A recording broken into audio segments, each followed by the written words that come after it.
This is the Focus RS, a B-road missile we once described as having a Pac-Man-like corner-munching ability. 5 years after production ended, it's still the greatest hot hatch we've driven. But you know, it's not perfect. This ride quality is a bit stiff on B-roads, and the diff does its best to tug your arms out of its sockets. You know, if the man who signed it off was here, I'd give him a piece of my mind. Jost, what are you doing here? Oh, I snuggled in.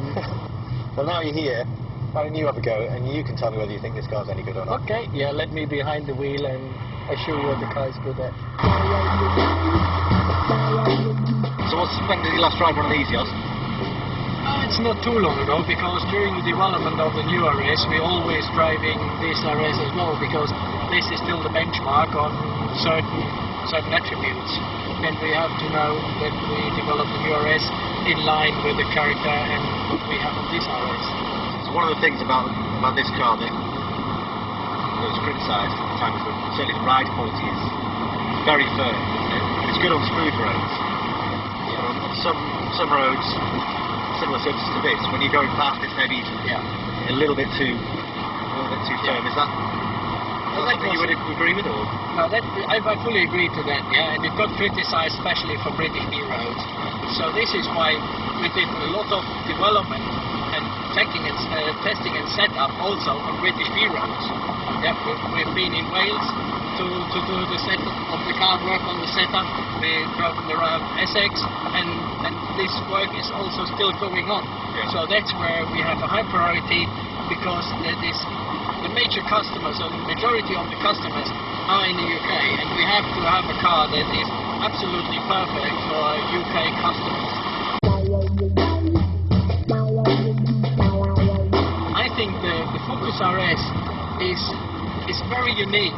When you compare what is comparable to the RS, where you see it's really like a white space. There is nobody else in this segment, and if we can do a proper car that has a justification in that segment for the value for money you get for the car, I think this car was fantastic value for money. Yeah. And the new RS, I'm convinced it will be even better value for money.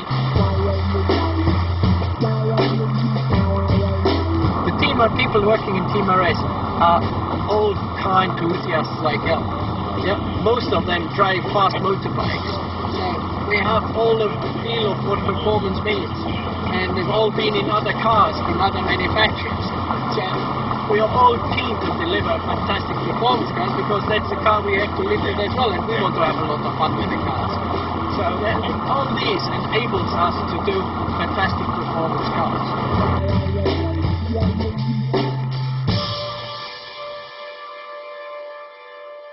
Okay, so enough with the history lesson. We've driven the old car, we've driven the benchmark. Now, we want to know about the new car. This is the new Focus RS. It was launched at the motor show. It goes on sale early next year. The first thing I have to say is, wow, what an amazing colour. Is this going to be a production colour? Then we'll see. We look which kind of colour we show the car first, and we want to make a high impression.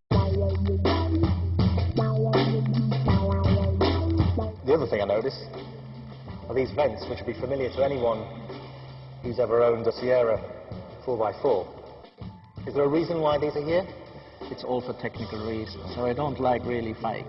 And they are needed to get the heat out of the engine compartment.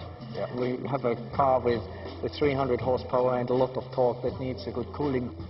So you need to get the air out, but also you need to get the air in, and that drove really the appearance of the front bumper.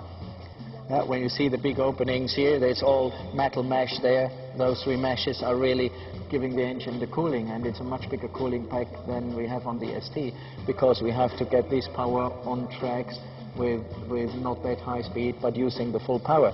So the car should be capable of doing that. Okay, we know it's got 300 horsepower, but it's front-wheel drive, which is unheard of for a performance car these days. How have you managed to get those 300 horsepower to the front wheels? If you would have asked me 2 or 3 years ago, can the RS with 300 horsepower be front-wheel drive, I would have said no. But I think now, then we did the comparison, where technology is going and what we're available to do. We really choose a front-wheel drive over the four-wheel drive, because it's a much more exciting and much nicer performing car. So when you see the track is wider, then you see the new fenders, the wider fenders. We've got bigger brake. and also a complete new design front suspension.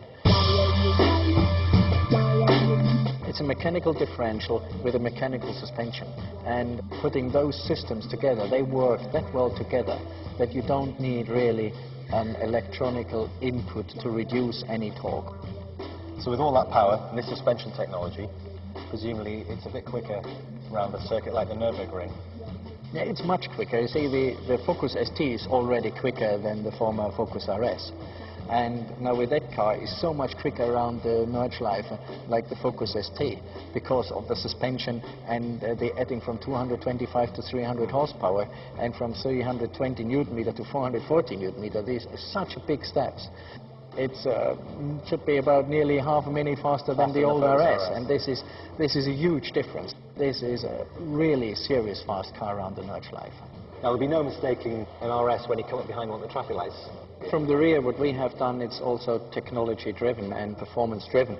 You see, for example, the diffuser, that's part of the completely new rear bumper. And you also see when you come up from the back to the car, you see the exhaust pipes with 100mm diameter. And this is part of the complete new exhaust system to get a more free-flow system than the ST has to really get the 300 horsepower out of the engine. And combined with the aerodynamic package through the diffuser and the rear bumper, the rear wing is quite important. Through the big splitter we have in the front of the car, in the front bumper, we get quite a good downforce in the front, and we had to rebalance the car aerodynamically. I've just jumped into this car and instantly it's answered one of my criticisms of the old car, which is the seat position was all wrong. The old car you seem to sit really high, in this car you sit much lower, much sportier front position. I think that's, again, with the new Focus is different to the old Focus, so we've got different opportunities. And what we did, this seat is not based on the base forward seat. So this is a complete Recaro seat with an adaptation. So we had much more freedom, and we could do the seat position where we really think is right to the steering wheel. We didn't change the base steering wheel because we think the ST steering wheel is absolutely fantastic and have nothing to do with it even better. So the main things are really the driver's position with the seat, having the steering wheel, the pedals, and everything in hand to really operate the car in a very sporty way. Thanks for showing us around the car, Jost. You're welcome, Chris. It was a great pleasure for me. The most important question is, though, when are we going to drive it? I promise you will be one of the first to get their hands on the wheel. Not for a while, then, it sounds. But if you want to read all about the new Focus RS, you need to get your hands on the September 2008 issue of Car magazine.